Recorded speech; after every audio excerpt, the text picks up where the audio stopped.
اللہ نے انسان میں وہ طاقت دی ہے، وہ ساری زندگی گزر جاتی ہے، انسان 4% بھی اس طاقت پہ نہیں پہنچتا، اس لیے کیونکہ انسان ڈرتا ہے، خوف زدہ ہوتا ہے، ایکسپیریمنٹ کرنے سے ڈرتا ہے، فیلئر سے ڈرتا ہے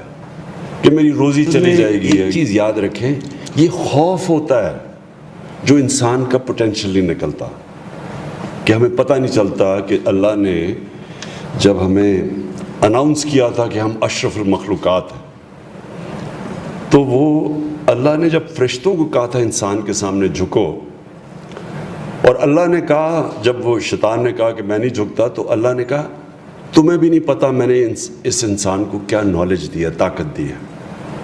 تو وہ انسان کو بھی نہیں پتہ، اور 99.9% لوگوں کو اس چیز کا نہیں پتہ۔ تو یہ جو سٹارٹ اپس ہے، یہ بڑی امپورٹنٹ چیز ہے سمجھنے والی۔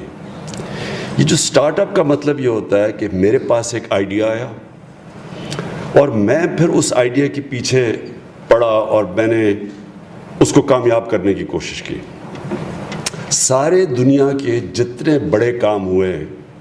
وہ یہ آئیڈیاز ہی تھے، جو کہ ایک آدمی لے کے، ایک سربراہ آدمی نکل کے ایک آئیڈیا لے لیتا ہے، اور پھر وہ آئیڈیا کو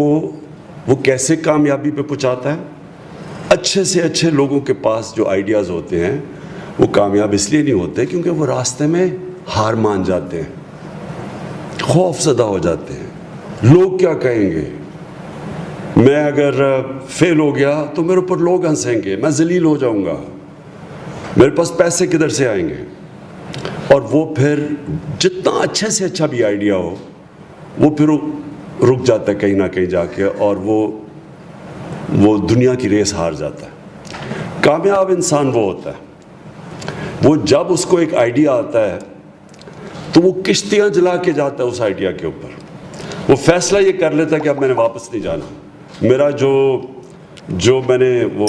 وہ کہتے ہیں برن یور بریجز، جو میں نے پل بنایا تھا وہ اب پیچھے نہیں ہے راستہ، کوئی اس کے پاس پلان بھی نہیں ہوتا۔ وہ پھر سے ایک جگہ جب آپ کانسنٹریٹ کر کے اور ہار نہیں مانتے اور بار بار اس چیز کے اوپر آپ کوشش کرتے رہتے ہیں، مایوسیاں ہوتی ہیں، گرتے ہیں، پھر کھڑے ہوتے ہیں، کامیاب جب بھی آپ گر کے سیٹ بیک ملتی ہے، فیلئر ملتے ہیں، لوگ مذاق اڑاتے ہیں، جب آپ پھر کھڑے کا مطلب یہ کہ آپ تجزیہ کرتے ہیں کہ میرے سے کیا غلطی ہوئی،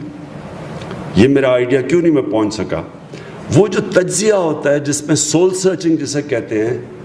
جب آپ پھر سے اپنی وہ جو غلطی ہوتی ہے اس کو دور کر کے جب آپ پھر پیروں پہ کھڑے ہوتے ہیں، آپ پہلے سے زیادہ تکڑے ہو جاتے ہیں، اپنی مشن کے قریب پہنچ جاتے ہیں۔ اور یہ مسلسل ایک پروسیس ہے جس کو سٹرگل کہتے ہیں۔ قرآن میں بھی اللہ کہتا ہے کہ میں تمہیں اتنا ہی دوں گا جتنی تم جد و جہد کرو گے، سٹرگل کرو گے۔ سٹرگل بناتا ہے ایک انسان کو۔